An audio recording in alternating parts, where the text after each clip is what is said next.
esposo, vamos orar primeiro. Deus, nós louvamos ao Senhor por Tua palavra, pelo Teu amor e Tua graça, Pai. Pedimos ao Senhor para que a Tua palavra fale em nosso coração e que nós possamos sair deste lugar, Pai, aprendendo aquilo que o Senhor tem a nós, aprendendo a Tua vontade e que nós possamos sair deste lugar, Pai, prontos para cumprir aquilo que o Senhor quer de nós, não aquilo que queremos, Pai, mas aquilo que o Senhor quer de nós, em nome de Jesus. Amém. Diz assim a palavra de Deus: Agora, pois, temam o Senhor e o sirvam com integridade e com fidelidade. Joguem fora os deuses que os pais de vocês serviram do outro lado do Eufrates e do Egito, e sirvam ao Senhor. Mas se vocês não quiserem servir ao Senhor, escolham hoje a quem vão servir. Se aos deuses a quem o pai de vocês serviram do outro lado do Eufrates, ou os deuses dos amorreus, em cuja terra vocês estão morando. Eu e a minha casa serviremos ao Senhor. Amém? Como eu disse, a nova aliança, nós não cairíamos na onde nós queríamos falar sobre família. Portanto, eu quis trocar esse texto para que nós possamos falar sobre família. Você deixa sua Bíblia aberta, que nós iremos decorrer nele daqui a pouco. E esse culto é um culto onde nós tiramos para que nós possamos refletir sobre propriamente a questão das famílias. E a verdade é que nós estamos vivendo tempos tão difíceis e as famílias estão sendo tão atacadas em suas raízes que tudo se tornou subjetivo. Nada é mais concreto, nada mais é objetivo, tudo é subjetivo. Então nós não temos mais uma objetividade nas coisas das famílias, né? A forma de se fazer família se trocou em vários aspectos. Então por isso nós queremos e devemos trabalhar mais sobre esse assunto das famílias, porque elas estão, de uma certa forma, disfuncionais, mediante a vários ataques que nós estamos passando. Então a mídia, de um modo geral, ataca as famílias. As redes sociais, de um modo geral, atacam as famílias. As escolas, de um modo geral, atacam as famílias. A política, de um modo geral, ataca as famílias. Por exemplo, nas semanas passadas foi aprovado, se eu não me engano, uma lei em relação ao aborto. Ou seja, a criança em um ventre está sendo atacada de uma forma sobrenatural. As crianças estão sendo atacadas, os maridos, os homens, a masculinidade está sendo atacada, a feminilidade está sendo atacada. Todas as áreas de uma família, de uma casa, está sendo atacada. Mas antes de nós vermos e antes de nós refletirmos o que é uma família que glorifica a Deus, eu quero refletir com vocês o que não é uma família que glorifica e agrada a Deus segundo a Bíblia Sagrada. Então o tema da mensagem hoje, né, eu não gosto muito de trabalhar essa questão de tema, mas o tema é este: uma família que glorifica e agrada a Deus nas suas ações. Mas antes de nós vermos uma família que glorifica, nós veremos uma família que não glorifica a Deus em suas ações e não glorifica a Deus naquilo que está fazendo. Então a primeira característica de uma família que não glorifica a Deus é uma família que é biblicamente disfuncional. Ou seja, a Bíblia tem um padrão. A Bíblia estipula um padrão para as famílias e para as casas. E uma família que não glorifica a Deus, uma família que não adora a Deus através de suas ações, é uma família que está biblicamente disfuncional. E o que é isso? As pessoas estão trocando seus papéis dentro de casa. O que é uma família que está em desacordo com a Bíblia Sagrada? Uma família que está trocando os papéis em sua casa. O pai é a mãe é o pai, e às vezes o filho manda mais que todo mundo em todas as coisas. O pai não é mais o pai, a voz do pai não tem mais força, a voz do pai não tem mais virilidade em sua casa, porque o mundo, a mídia, às vezes o feminismo está dizendo que o homem não pode ser mais homem, portanto os homens não têm mais voz em sua casa. E, portanto, eles deixam de ser pai e se tornam mãe em suas ações. Nos Estados Unidos, está se tornando muito comum as mulheres irem trabalhar e os homens ficarem de avental em casa. E não é contra o homem fazer os trabalhos de casa. Até porque o trabalho de casa é de casa, não é da mulher. Então não é contra o homem ficar em casa, o homem estar em casa e ajudar nos trabalhos de casa, juntamente com a mulher e com os filhos. O problema é quando o homem assume todos os papéis da mulher e a mulher vai assumir o papel do homem. Isso vai na contramão de tudo aquilo que a Bíblia ensina. Aí a mulher toma o lugar do pai e o filho resolve mandar em todo mundo da casa. Então o que nós mais vemos hoje são os filhos, ainda criança, mandando e dizendo o que quer fazer e o que não quer fazer para os pais. Dizendo o que quer, a forma que quer fazer, a hora que quer fazer e como quer fazer para os pais, e os pais só observam aquilo e não falam mais nada. Eu tenho uma tática lá em casa, né? O Tiago é menor, o Guilherme já é maior de idade, mas ainda assim, né, para o Guilherme a tática é: as 4 paredes tem dono, né? E o dono ainda sou eu. Então, 4 paredes lá em casa, quem manda sou eu. Mas é mais livre, né? Ele tem 18 anos, faz o que quiser da vida. Mas o Tiago ainda é criança, deve crescer segundo os princípios e as regras básicas da casa. E aí quando eu peço algo ele não quer dizer, a pergunta que eu sempre faço para ele é: quem é o pai? Você. Quem é o filho? Eu. Então quem obedece? Porque não há conversa. E às vezes o não que nós damos aos filhos não é nem porque nós não podemos fazer. É para eles entenderem que a vida deles será cercada de não. E um pai está ali para dizer exatamente o que pode e o que não pode fazer naquele momento. Eu vi um vídeo ontem na rede social, no Instagram, se eu não me engano, de um pai na mesa de uma pizzaria onde era o aniversário do filho, e o filho, já adolescente, convidou os amigos para vir na pizzaria comer com ele. E aí o pai filma o filho dizendo: está aqui meu filho, e aqui na mesa da pizzaria está todas as pessoas que amam ele. E aí ele filma a mesa, só o pai e a mãe. E aí o menino chorando, dizendo: pai, para de filmar e tal, e não sei o quê. Aí os comentários dizendo, algumas pessoas mais entendíveis da vida, né, que entenderam mais a vida, dizendo: breve ele verá que o pai e a mãe dele, que estará do lado dele quando ele mais precisar. Então o que o pai dele está fazendo parece ser uma vergonha momentânea, mas lá na frente o filho vai perceber que os amigos que estão dizendo para ele fazer uma coisa ou outra coisa que não é conivente com o que o pai mandou fazer, daqui a pouco vão embora e vão deixá-lo prejudicado na vida. E aí quando ele estiver prejudicado, quem vai estar do lado, dando a mão, dizendo: vem cá, eu cuido de você. Pai e a mãe. Portanto, se você é só um filho e ainda não saiu da casa do seu pai ou da sua mãe, ainda entenda isso. Você deve estar no seu lugar. Pai, você que é pai, você deve entender isso. Você deve estar no seu lugar de provisão, de proteção e direção. Mãe, você deve estar no seu lugar de condução de toda a casa, de condução dos filhos, de condução do marido, entendendo que você é uma mulher sábia. E esses lugares que vivem de forma disfuncional, segundo a Bíblia, eles se tornam um lugar comandado por Satanás. Os lugares onde as famílias são disfuncionais, segundo a Bíblia, eles se tornam um lugar comandado por Satanás. Sim, os tempos mudaram, irmão, e eu concordo com você. Se você volta a 50, 60 anos atrás, só o marido saía de casa para trabalhar, e a mulher ficava em casa cuidando dos filhos. Se você volta uns anos atrás, as coisas eram diferentes, sim. Hoje, por exemplo, a mãe tem que sair para trabalhar. Hoje, o marido, às vezes ele não trabalha tanto porque ele tem que voltar para casa e ficar mais com o filho e ajudar a esposa nas coisas da casa. Os tempos mudaram.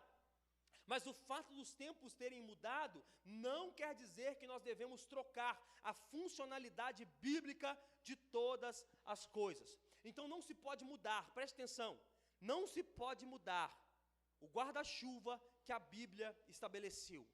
E qual é o guarda-chuva? Um pai provê, a mãe cuida e os filhos obedecem e aprendem. Um pai provê, a mãe cuida e os filhos obedecem e aprendem. Em lugares aonde falta o pai, ou a mãe devem ver algumas adequações. E vão haver algumas adequações. Por exemplo, se não tem o pai na casa, algumas coisas vão mudar. Ou se não tem a mãe na casa, algumas coisas vão mudar. Às vezes a mãe vai ter que assumir um papel que é do pai, ou o pai vai ter que assumir um papel, uma parte do papel que é da mãe. Mas não se engane. Talvez você é mãe solo, talvez você é pai solo, não se engane. Não dá para suprir toda a falta e a necessidade que faz a outra pessoa que não está compondo esse quebra-cabeça. Porque às vezes o pai perdeu a mãe, ou a mãe foi embora de casa, ou a mãe perdeu o pai, os filhos estão sem pai, o pai foi embora de casa, aí querem suprir tudo isso, e querem tirar toda a dor que há na vida, tentando suprir tudo. Não há possibilidade de fazer isso.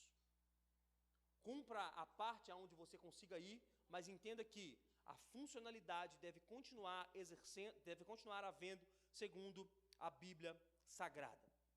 A segunda coisa que destrói as famílias e faz com que as famílias não vivam para a glória de Deus, os falsos deuses que são levantados em nossas casas. Os falsos deuses que são levantados em nossas casas. E esse talvez é um dos maiores problemas das famílias atuais. Esses deuses que estão sendo levantados, os deuses atuais de nossa casa. Os deuses que estão submersos em nossas famílias. E aqui eu anotei alguns desses deuses, eu quero que você preste muita atenção nisso. Quais são os deuses atuais? Porque às vezes nós não adoramos deuses de barro, não adoramos deuses fictícios que julgamos outras pessoas que adoram, mas adoramos alguns deuses em nossas famílias. Qual é esse primeiro Deus que nós adoramos? Nós adoramos ao Deus dinheiro.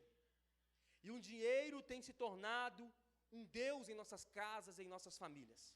As famílias estão sendo destruídas por causa do dinheiro exclusivamente.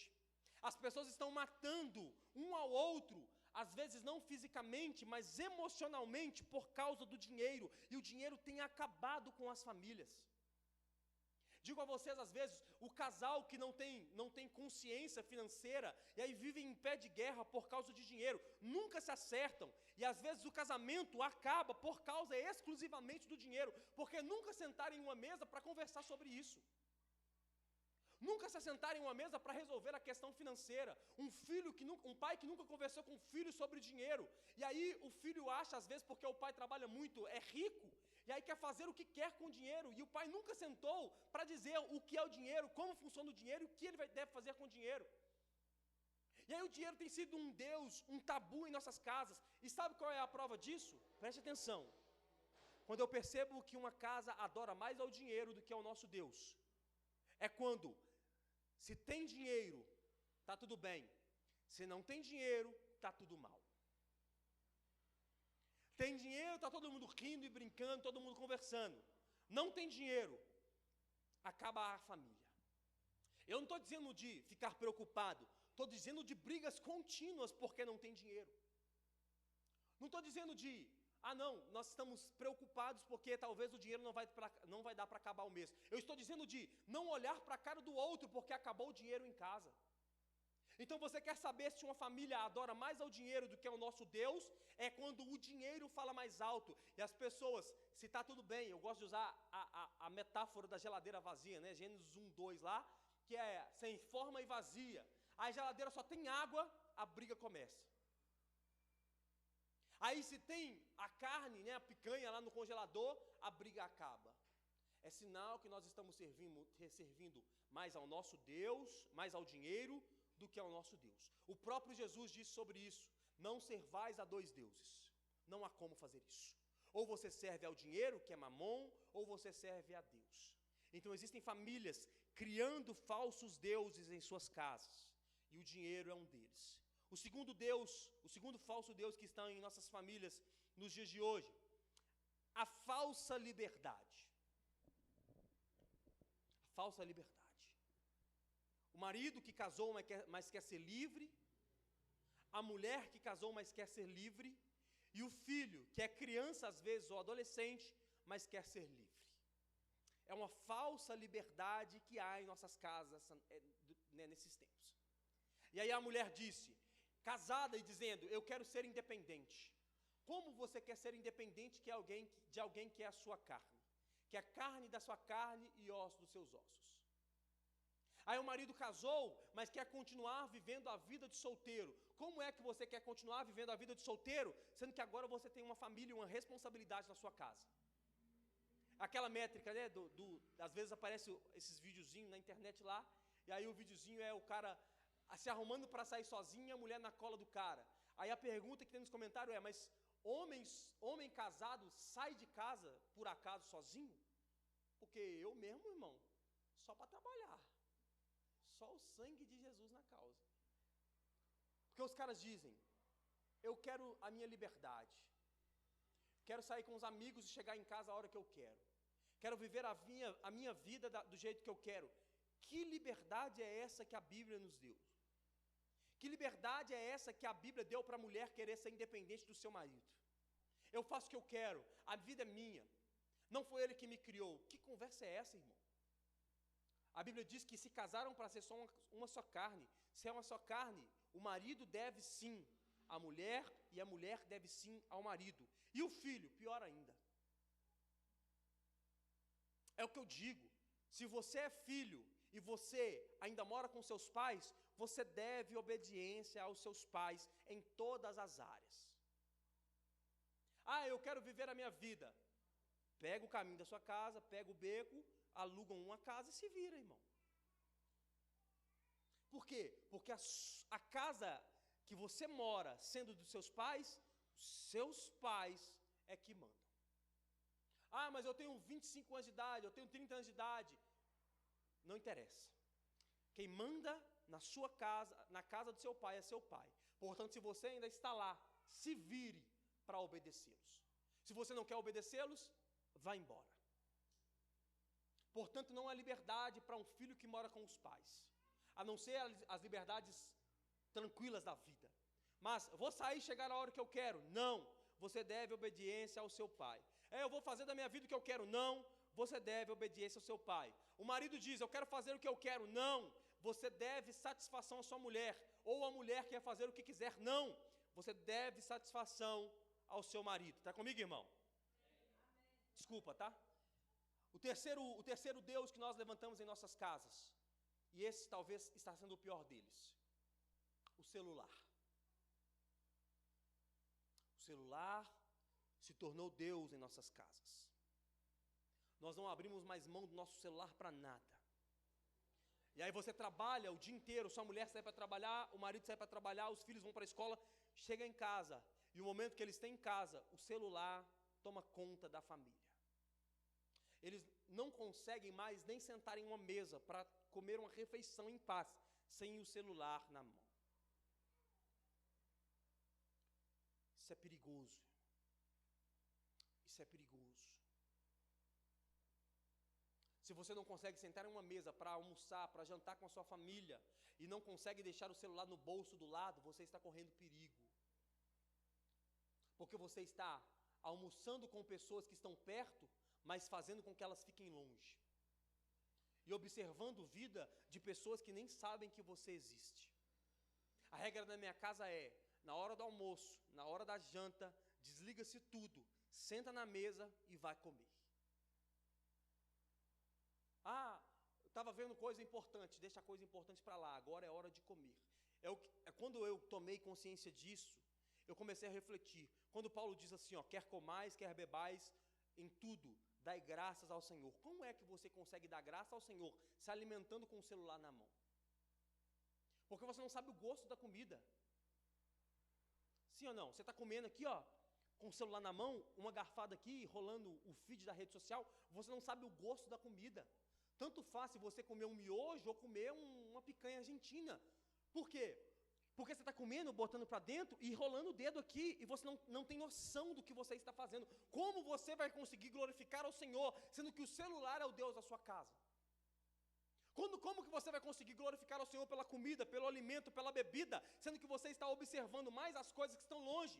Porque assim, você às vezes está almoçando, e aí você rolando a rede social, você se depara com uma comida muito melhor do que aquela que você está comendo no prato. Aí você está no dia 30 do mês, e aí o que tem na comida? O arroz, o feijão e o ovo e a salada de alface. Mas você rolando o feed, o que aparece? Só coisa surreal que você fala, eu nem sabia que existia esse tipo de comida. E aí como que você glorifica a Deus comendo o arroz, o feijão, o alface e o ovo, vendo a comida que você nunca viu na vida, dizendo, eu queria estar comendo essa comida aqui, ó. Mas o que tem é isso aqui. O celular está tomando conta de nossas casas e nós estamos nos tornando escravos do telefone. Se nós não abrirmos mão dele para nada e não conseguimos o controlar, logo nós seremos escravizados por ele. É aquela assim, ó, acabou a internet em casa. Quando acabou a internet em casa, sai o filho do quarto, a mãe do quarto, e eles se dão um abraço, porque eles estão há meses sem se ver. Porque acabou a internet em casa. Preste muita atenção nisso. Um outro detalhe, não estava aqui, mas abre essa aspas. O celular na mão dos nossos filhos tem se tornado um problema. Porque eles vão crescendo e não percebem as coisas que estão ao redor. E aqui eu não estou dizendo para você não deixar assistir. Mas eu estou dizendo que precisa haver regras para que seu filho não seja tomado pela rede social, ou pela internet, ou pelos vídeos. Talvez o youtuber está doutrinando o seu filho de uma forma que você não consegue ensinar. Preste muita atenção nisso. Terceira e última coisa que está destruindo nossas famílias. A banalização da igreja. A banalização da igreja está destruindo as famílias e fazendo com que nós não possamos glorificar a Deus. E em que tipo de banalização estou falando? Em dois aspectos. O primeiro, na escolha da igreja pelo conforto e não pela palavra, pela seriedade ou pela comunhão. Não sei se você já ouviu isso, mas às vezes convidamos pessoas para ir para a igreja e a primeira pergunta que se sai é, tem ar-condicionado? A cadeira é acolchoada? A sala das crianças pode receber o meu filho? Tem estacionamento na igreja? As pessoas estão procurando a igreja pelo conforto e não pela palavra, pela seriedade e pela comunhão. É só você ver, os convites das igrejas estão sendo isso.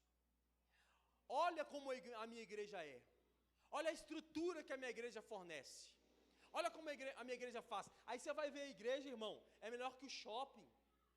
Eu não estou dizendo que não pode ter excelência, deve-se ter uma excelência, mas fazer um convite pela estrutura da igreja, o que deve atrair um cristão à igreja não deve ser a sua estrutura, e sim a palavra que é pregada, sim a palavra que é ministrada e a comunhão entre os irmãos e a seriedade daquela igreja. Então não escolha uma igreja mais confortável, escolha uma igreja mais perto da Bíblia Sagrada. A segunda coisa que nos faz banalizar a igreja, olha só, o simples fato de tornarmos a igreja secundária, a segunda opção. E aqui vai o conselho aos pais, que muitas das vezes deixa com que os filhos escolham se quer ou não ir à igreja. Quando a igreja se torna secundária para os pais, ela se torna desnecessária na vida dos filhos. Se a igreja se torna a segunda opção, meu filho não quer ir para a igreja hoje não, fica em casa. Meu filho não quer ir para a igreja não, vai ficar com fulano de tal porque ele não quer ir para a igreja. Se a igreja se tornar secundária na vida do pai, ela vai se tornar desnecessária na vida dos filhos. Mas meu filho dorme, traz. Mas meu filho traz. E joga aí no banco. Por quê? Porque quem vai convencer o seu filho do evangelho não é você, é a palavra. Então, uma hora dessa ele está sentado aí no banco, mesmo não querendo estar, mas a palavra tem um poder para impactar o coração do seu filho, seja lá com que idade ele esteja. Portanto, não é uma escolha. Não é uma escolha. Eu quero ir na igreja, eu não quero ir na igreja. A pergunta que um pai deve fazer é assim, nós vamos sair a tal hora, você já está pronto? A hora que nós vamos sair é essa. Eu só quero saber se você está pronto ou se você não está pronto. A única pergunta que eu quero fazer é essa. É só isso que nós devemos perguntar. Não devemos abrir prerrogativas para os nossos filhos não irem à igreja. Mas a igreja que eu vou, pode ser até a nossa, irmão, que abre essa aspa comigo, pode ser até a casa de paz. A igreja que eu vou não é legal. Arruma uma igreja bíblica então, mas vá. A igreja que eu vou, meu filho não gosta de ir. Tá bom, mas arruma uma igreja bíblica, mas leve os seus filhos para a igreja. Não banalize a igreja. Não banalize a comunhão. Não banalize as coisas de Deus. A igreja não salva, mas aquele que é salvo, ele deseja estar no meio dos salvos. Você está comigo? Aquele que é salvo deseja estar no meio dos salvos. Portanto, não banalize a igreja. E agora nós vamos passar para as características de uma família que glorifica a Deus. E aí, com sua Bíblia aberta lá em Josué, que nós vamos ler algumas coisas lá. E a primeira coisa que glorifica a Deus em uma família é uma família íntegra e fiel. Olha só o que Josué diz no versículo 14, na parte A. Agora, pois, temam o Senhor e o sirvam com integridade e com fidelidade. Olha só o que Josué está dizendo. Quer servir ao Senhor? Sirva, mas sirva com integridade e fidelidade. O que é integridade? Alguém que é inteiro. Não serve ao Senhor em partes. Não entrega ao Senhor apenas parte do que é, mas entrega ao Senhor tudo o que Ele é. O que é integridade? Alguém que serve ao Senhor com todo o seu coração. E aqui, uma família que glorifica a Deus, é uma família que glorifica a Deus com tudo que ela é. Com tudo que eles são. É uma casa que glorifica a Deus em todos os aspectos. No aspecto emocional, no aspecto financeiro, no aspecto espiritual. Em todas as áreas é uma família que glorifica a Deus. Portanto, é uma família íntegra nos caminhos do Senhor. Outro aspecto que Josué fala é o aspecto da fidelidade. E a fidelidade tem que ser o atributo de todo cristão. O cristão deve ser fiel. Não só fiel a Deus, mas fiel à sua casa, fiel aos seus filhos. Aquele que é casado, fiel à sua esposa ou fiel ao seu marido. Todo cristão deve ter como seu atributo principal a fidelidade. Porque o que Jesus diz, quando perguntam a ele qual o mandamento devem seguir? Amar a Deus acima de todas as coisas e ao próximo como a ti mesmo. E como é que nós vamos amar ao próximo como a nós mesmos, se nós não somos fiéis nem à nossa família? Nós não somos fiéis nem à nossa família. Existem algumas regras, alguns grupos de guerra, por exemplo, nos Estados Unidos, quando você vai entrar para os grupos de elite do exército dos Estados Unidos, que é um dos mais temidos do Brasil, os caras não aceitam que o marido seja infiel à esposa. Nas máfias, nas grandes máfias do mundo, máfia russa, nessas questões todas, os caras não aceitam, integrando a sua facção lá, a sua máfia, homens que não sejam fiel à sua esposa. Porque qual é a regra? Se você não é fiel à mulher que dorme com você, irmão, para você nos trair no meio disso aqui, pouco custa. Então, nós devemos ser fiéis às nossas famílias, íntegros e fiéis à nossa casa. Marido à esposa, a esposa ao marido, os pais aos filhos e os filhos aos pais. Deve haver integridade e fidelidade. A segunda coisa que é a característica de alguém, de uma família que adora ao Senhor. Uma família que não cultua a outros deuses. Olha só o que ele diz na continuação do versículo 14. Jogue fora os deuses que os pais de vocês serviram do outro lado do Eufrates, no Egito, e sirvam ao Senhor. Mas se vocês não quiserem servir ao Senhor, escolha hoje a quem vão servir, se aos deuses a quem o pai de vocês serviram do outro lado do Egito, do Eufrates, e aos deuses dos amorreus, em cuja a terra vocês estão morando. Uma família que glorifica a Deus é uma família que não cultua outros deuses. E aqui fica a pergunta, irmão, preste atenção. Quais são os altares que nós estamos levantando em nossas casas? Ou, a quem são os altares que nós estamos levantando em nossa casa? Porque eu já citei alguns deuses, o dinheiro, a liberdade, o celular, existem outros. A quem nós estamos adorando? E aqui não é uma adoração explícita, ou seja, ninguém vai fazer uma bandeira dizendo, eu adoro ao dinheiro, ou eu adoro ao meu celular. Não, não é sobre isso. é sobre a sutileza desses falsos deuses. É sobre a sutileza daquilo que está acontecendo e você não percebe. Eu falei aqui alguns anos atrás sobre a secularização e o secularismo nas igrejas, por exemplo. Qual que é o problema da secularização e do secularismo? Que o secularismo é aquilo que vem de bate-pronto, né? Aquilo que a igreja trata como secularismo. Por exemplo, a igreja tratou por muitos e muitos anos como pecado a tatuagem, o brinco, sei lá, essas coisas do tipo. E eles tratavam como secularismo, dizendo, não pode entrar na igreja. Tatuagem não pode entrar. Bateria, se você volta a 40 anos atrás, bateria não tinha igreja. Por quê? Eles diziam que era um instrumento que adorava a Satanás. Instrumento de corda, guitarra,